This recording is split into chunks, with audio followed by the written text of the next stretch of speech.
one square. Yeah, that's a hell of a job. So I know that we've kind of covered production and kind of talked a little bit about some stuff of the plot, but do you want to get into just like the basic plot so people know? Yeah, let's do it. Know what's going on.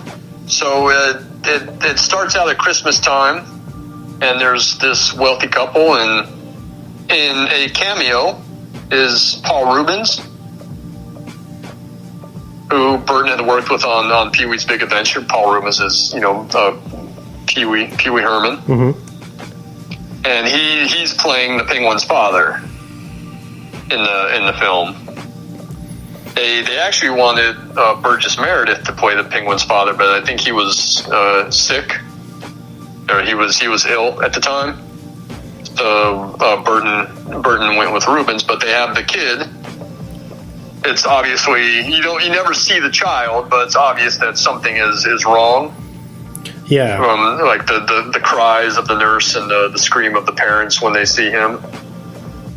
And they keep him in a cage, right? And I was just gonna say, like, there's that little fun moment where he's in the cage, and the cage is just shaking, and then the cat walks by and disappears into the cage. He reaches out and grabs him, or grabs the cat. And the Cobblepots, they just look at each other.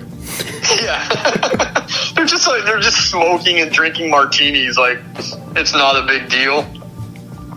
But then they take the baby into the park and throw it into the, I don't want to say river, but like the little creek that runs through the park, and the creek drifts down into the sewer, and then when it drifts far enough into the sewer, it's underneath the zoo, and the penguins discover it. By the way, like the opening credit sequence, like the Danny Elfman score is awesome. The Danny Elfman Batman score. Yeah, I'm glad you brought that up. I wanted to make sure we didn't leave Elfman's score out. No, it's awesome. Like I have that score on vinyl. I love it so much. And Danny Elfman's always been Burton's go-to guy. I think he's scored. I think he scored everything but like 2 or 3 of Burton's movies. I know that Howard Shore did Ed Wood, mm-hmm. because I think Burton and Elfman had a little falling out.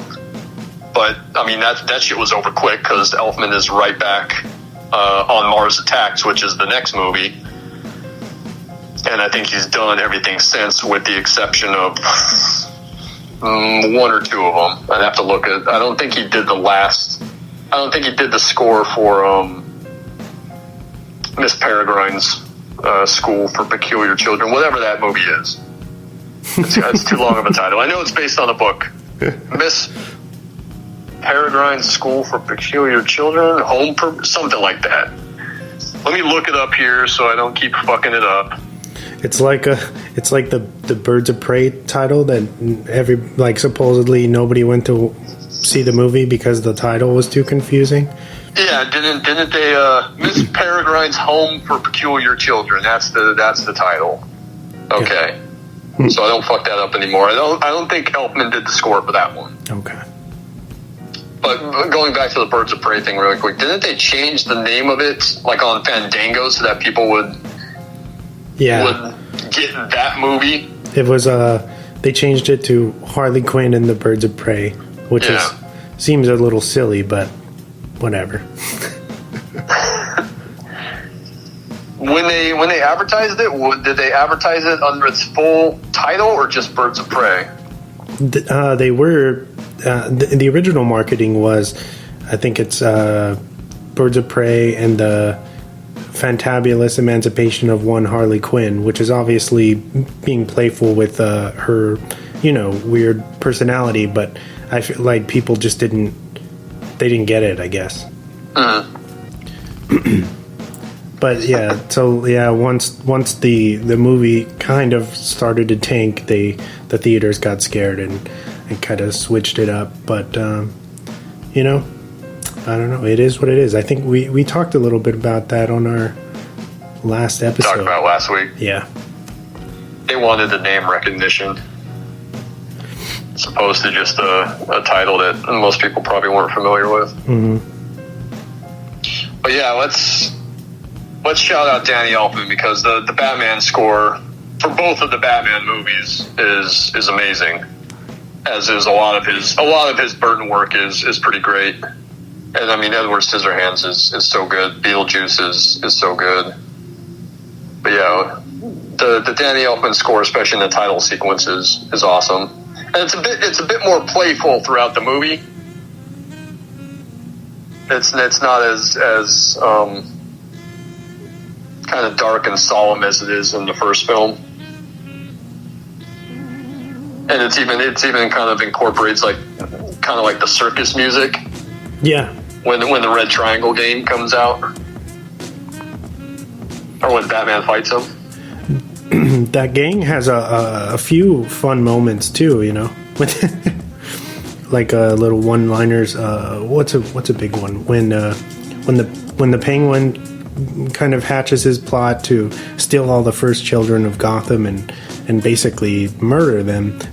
One of the clowns is like, don't like murdering children. Don't you think that's a little? Exactly. He gives a plan, and there's like that moment of silence, and it's like he's like the one guy raising his hand and saying, "Isn't this a little fucked up?"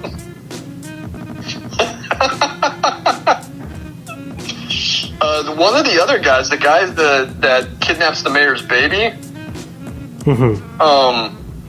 that guy, what's his name? Gregory Scott Cummings, I think. I wrote him down in my notes because I was like, hey, that's Gregory Scott Cummings. He's probably recognizable. He's Charlie's father on Always Sunny in Philadelphia. Yeah. He's Luther. He's the ex-con. But that guy used to play football. He used to play for the San Diego Chargers. He was a kicker, I believe, or a punter. But I saw him and I was like, hey, wait a minute, isn't that guy? Because he pops up every now and then in some other stuff, but obviously I think now he does a lot of Always Sunny. But he's good. The poodle lady is pretty good because she's so quiet. Mm-hmm. And then at the end, she's the one doing the countdown. And she's got the little dog, which has a lot of funny moments too. Yeah. It carries the grenade into the shop. Yeah, and sets it down in the shop and just blows. Or when it snatches the bat wing out of the air, like nothing. And then the guy who's the organ grinder. Oh, okay. He's got a really distinct face. That guy's Vincent Schiavelli, mm-hmm. who was always in a ton of movies. He's unfortunately dead now, but he was like, he's in Ghost. He was like Milos Forman's go-to guy for a while because he's in like maybe a half dozen Milos Forman movies. Mm-hmm. He's in One Flew Over the Cuckoo's Nest with DeVito. He's in Man on the Moon with DeVito. I know that he's in The People vs. Larry Flint, which I just rewatched not too long ago. He's in Amadeus. So I know that he was in a bunch of his movies, and he and Danny DeVito are friends, so they were always in a bunch of stuff together. But he's the organ grinder, if you recognize him, mm-hmm. and he's got a lot of funny lines too. When he's the Penguin, but once he kind of becomes known, he goes by Cobblepot. And when he's coming up the stairs from the campaign headquarters, Schiavelli's like, "Oh, there's some body here to see you," and he's pointing because Catwoman is waiting for him. Yeah. He's got some funny lines too. Plus, he's got the really cool Gatling gun, like in the Jack in the Box at the very beginning of the film. Oh, and he fires on the big Christmas tree. Yeah. So they have the Christmas tree lighting ceremony, and then we meet. That's where we meet. Just before that is when we meet Walken as Shrek. and he's got this idea for the power plant that he wants to do, and the mayor's not into it. So he's going to go down and speak to the crowd. And his son comes in, and his son is like doing a perfect walking impression. Mm-hmm. Did you notice that? I don't know. I don't think I remember that. He's totally doing the voice. If you go back and check it out, and if any of your listeners are watching the movie or want to go back and check out the movie after we've completely talked about it for 3 hours, he's doing like a walk-in voice. He's like, "Dad, they're waiting for you downstairs." In my really shitty Christopher Walken impression, but that's what he does.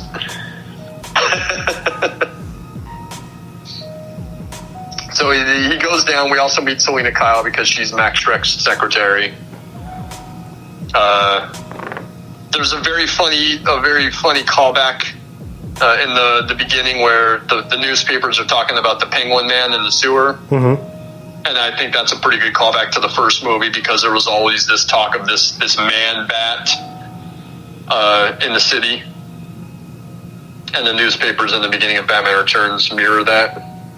So they do the tree lighting ceremony, and then that's when the Red Triangle gang attacks.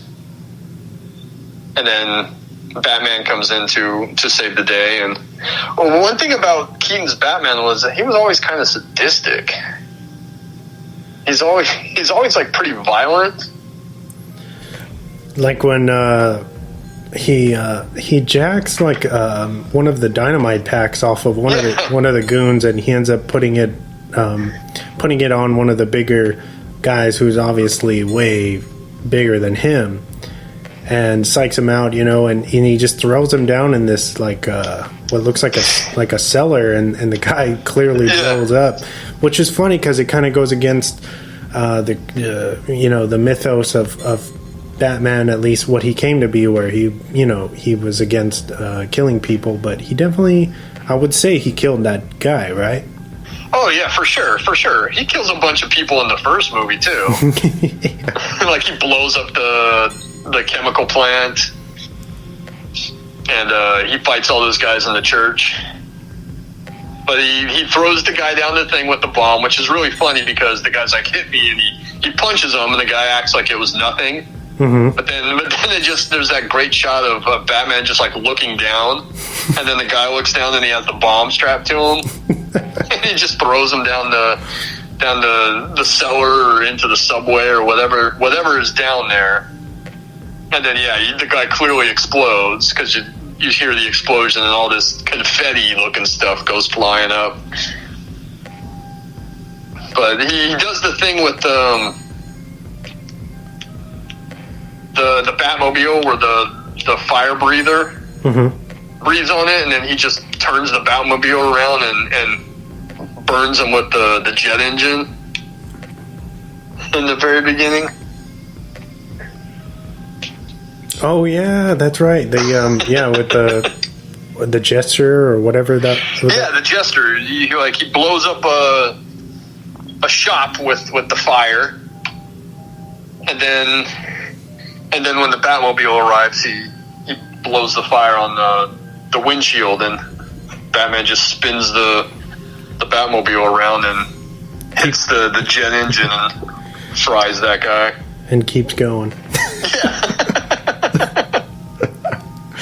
Oh man. So he comes in, he saves the day. There's that great scene where the clown grabs Selena, and he's got the taser. And Batman comes to save the day. He shoots the little harpoon into the wall behind him. And the guy goes, "Oh, you missed." And then Batman just yanks on the line, and the chunk of the wall comes out and knocks the guy out. And then there's that little funny exchange where Selena's trying to thank him, and he just kind of wanders off. But it should be pointed out, she picks up the taser at that point, which is Chekhov's taser because it comes into play later on in the movie. Mm-hmm. But she kind of, just to make sure the guy is down, she kind of tases him. It gets almost like this